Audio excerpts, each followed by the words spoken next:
"That's not your dock, sir." Those 5 words snapped through the cool morning air like a whip, sharp enough to startle the ducks off the shoreline. I froze, one hand on the rope I'd just looped around the cleat, and turned to face the HOA president herself. Karen standing at the edge of the dock with her pearls gleaming in the dawn light, arms crossed like a judge about to hand down a sentence. Now, let me tell you, neighbors were already watching. A jogger slowed down, earbuds dangling. A couple on their porch, coffee mugs in hand, leaned just a little farther over the railing. That's how it always was with Karen. She never missed a chance to put on a show, and the neighborhood never missed a chance to watch. My boat bobbed gently at my back, a subtle reminder that I didn't just belong here, I owned here. But Karen, as always, was more interested in power than facts. She marched closer, the click of her heels loud against the dock's wooden planks. "This is private property," she said, her chin lifting like she was crowning herself queen of the lake. "Community rules are very clear. Boats must be pre-approved, and this dock is for residents only. You'll need to untie and leave." I couldn't help but laugh. Not a belly laugh, not cruel, just one of those short, disbelieving bursts when you realize someone is playing a game they're destined to lose. "Karen," I said evenly, "you might want to check your binder before you start handing out orders." She stiffened at the mention of her binder, that holy book of bylaws she carted everywhere. If Moses had stone tablets, Karen had laminated tabs. I'd seen her at meetings flip to the exact subsection on lawn height as though she'd written it herself. But she didn't reach for it this time. No, she doubled down. "I don't need to check," she snapped. "I wrote the update to this section last spring. You're not on the registry, and you're not a member of the fishing club. This is trespassing. Trespassing." The word hung in the air, heavy and ridiculous.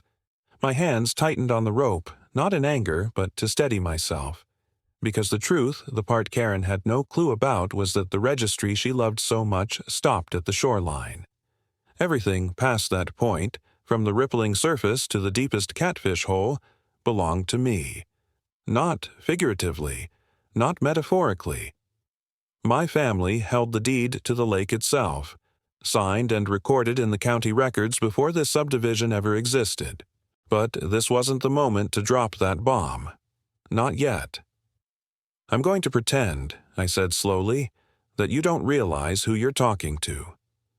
Her eyes narrowed. "I know exactly who I'm talking to.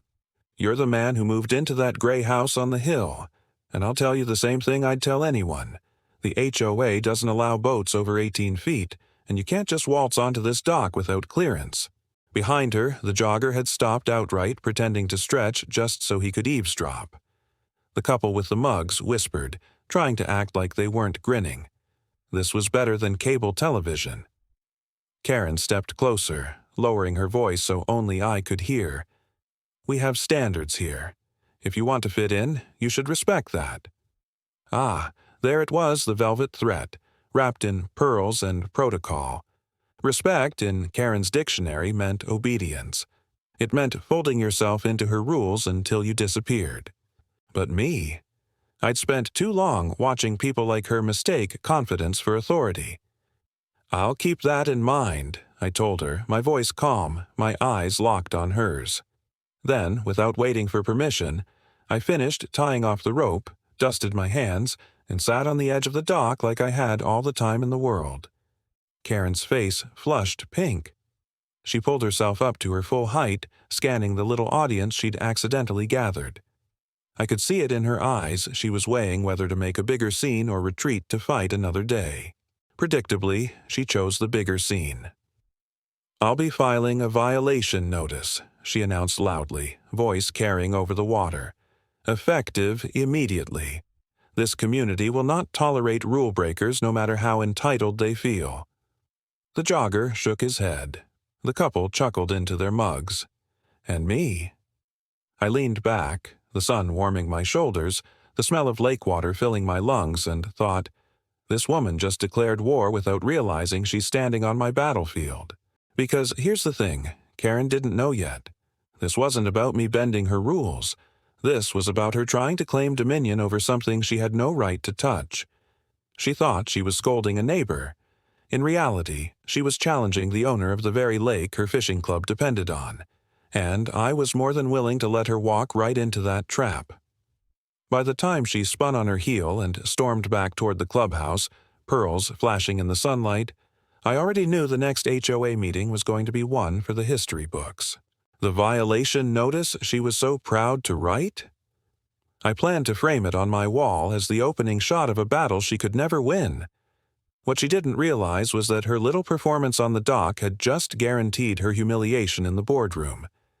And as the ripples spread across the water, I couldn't help but smile, because the lake was mine, and soon Karen was going to find out the hard way. This isn't a loophole, Karen. It's a deed.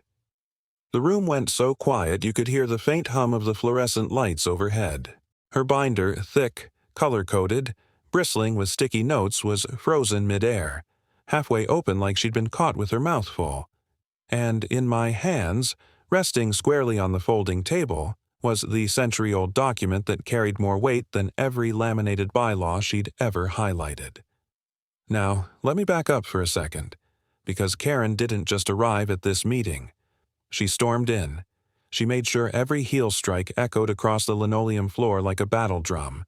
The other board members, 5 of them, each perched behind cheap plastic nameplates, shifted uncomfortably in their folding chairs as she set her binder down with a dramatic thud. The air smelled of burnt coffee and lemon-scented disinfectant, the official perfume of every HOA meeting in history. She wasted no time. "We have a violator in our midst," she declared, snapping her binder open to a tab labeled Dock Regulations. Her pearls glinted under the overhead lights as she straightened her posture, basking in the self-importance of it all. "This individual, she didn't bother to say my name, has tied an unauthorized boat to our community dock." Section 4.3, subparagraph B, clearly states. And that's when I set the deed on the table.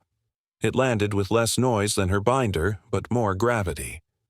The board members leaned forward instinctively. It was old, edges yellowed, the county seal pressed into thick paper that had outlived 3 generations of Karens. I didn't even need to say a word. The contrast spoke for itself. Her 3-ring binder filled with printed bylaws versus my single sheet of county-recorded fact. Her voice caught in her throat, but only for a moment. Karen was nothing if not relentless. "This doesn't mean anything," she snapped, her manicured finger stabbing toward the page. "That's just an outdated document, irrelevant. The bylaws supersede all of that." One of the board members, a balding man with wire-rimmed glasses, cleared his throat. "Actually, Karen, bylaws can't override county property deeds." You could almost hear the air leak out of her confidence like a punctured tire. But she recovered quickly, flipping through her binder so fast the pages rattled. "Then it's a loophole," she insisted.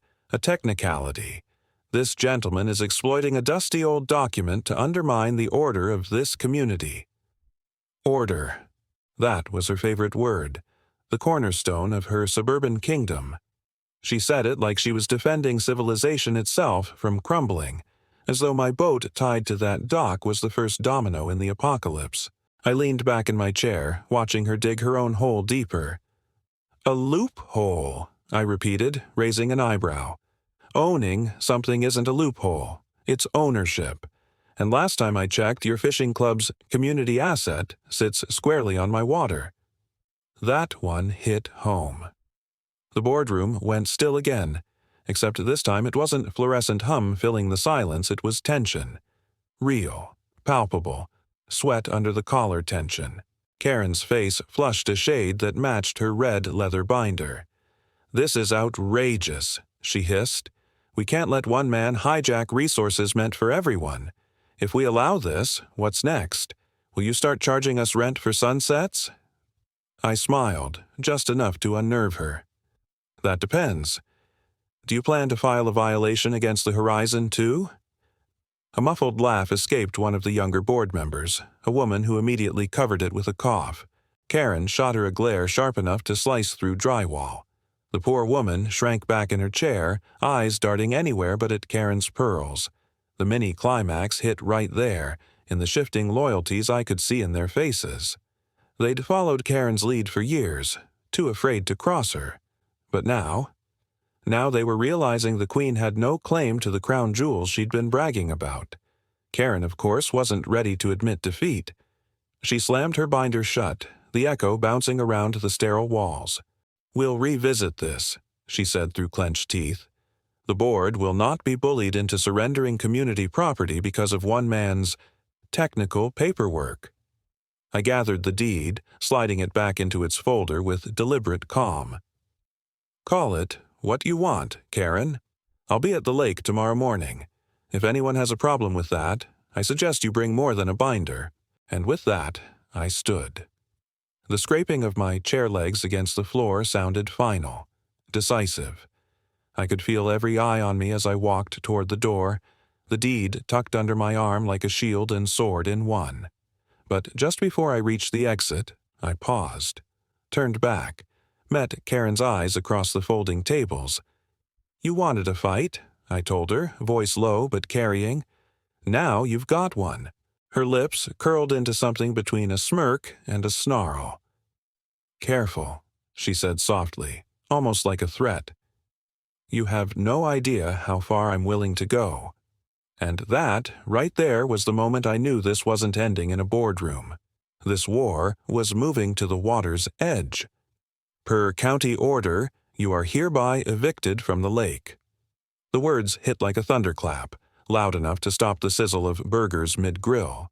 A spatula froze in someone's hand. Folding chairs squeaked as neighbors shifted, stunned, their paper plates balanced precariously with potato salad and hot dogs. And right there at the center of it all, Karen stood clutching her pearls so tight I thought they might snap. Let me rewind. Because the irony of it all was too rich to ignore. Karen had spent the better part of a week sending out glossy flyers for her fishing club barbecue and lake appreciation day. The paper was thick, almost pretentious, with clip art trout leaping across the margins. She'd stapled them to mailroom bulletin boards, shoved them under doors, and even taped one to my mailbox like it was an invitation. It wasn't. It was a performance, a final act of defiance. Her way of showing me that the lake still belonged to the community. When I walked down the hill that Saturday morning, the smell of charcoal and lighter fluid drifted across the water.